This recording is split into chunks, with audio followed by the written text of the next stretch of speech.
নমস্কার বন্ধুরা, দীপার রান্নাঘরে তোমাদেরকে স্বাগত। আজকে আমি বানাতে চলেছি পাঁচমিশালি ছোট মাছের কাঁচা চচ্চড়ি। তো এখানে দেখো, প্রথমে আমি কতগুলো ছোট মাছ নিয়েছি, ধুয়ে কেটে পরিষ্কার করে নিয়েছি।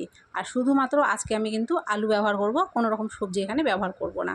এখানে দেখো, ঝুরি করে কেটে রাখা একটা বড় সাইজের আলু এখানে আমি ব্যবহার করেছি।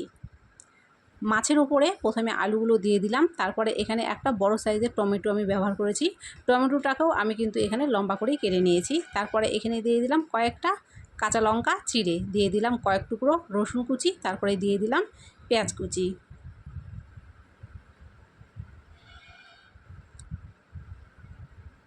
এখন এখানে দিয়ে দিলাম স্বাদ অনুযায়ী লাল লঙ্কার গুঁড়ো, স্বাদ মতো লবণ, দিয়ে দিচ্ছি হলুদের গুঁড়ো। আর এখানে আমি একটুখানি আদা আর জিরে বাটা ব্যবহার করেছি। আদা আর জিরেটাকে আমি কিন্তু একসাথে বেটে নিয়েছি।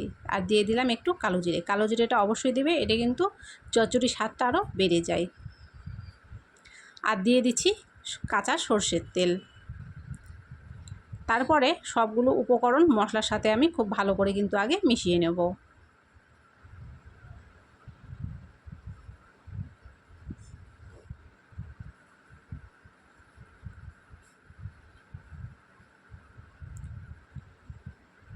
তো চচ্চড়ি করার জন্য এটা কিন্তু একদম রেডি হয়ে গেছে। এবার রান্নাটা করে নেব। কড়াইয়ের মধ্যে মেখে রাখা চচ্চড়িগুলো আমি কিন্তু এর মধ্যে দিয়ে দিলাম।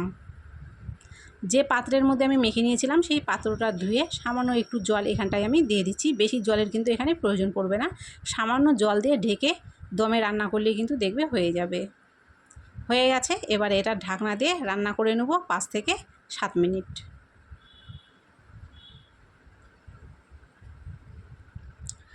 তো 7 মিনিট পরে আমি দেখো ফিরে এলাম। যতটুকু জল দিয়েছিলাম তার বেশিরভাগটাই কিন্তু শুকিয়ে গেছে। এখন এটাকে নেড়ে চেড়ে নেব। নেড়ে চেড়ে নিয়ে যতটুকু জল আছে আরও বাকি, সেই জলটুকুকে এখানে শুকিয়ে নেব।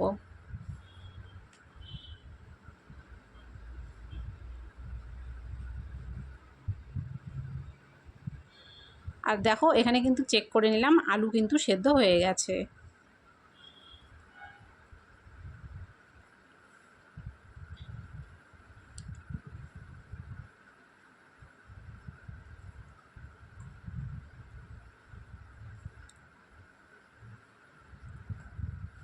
আমাদের চচ্চড়ি কিন্তু রেডি হয়ে গেছে, এখন নামিয়ে নেব।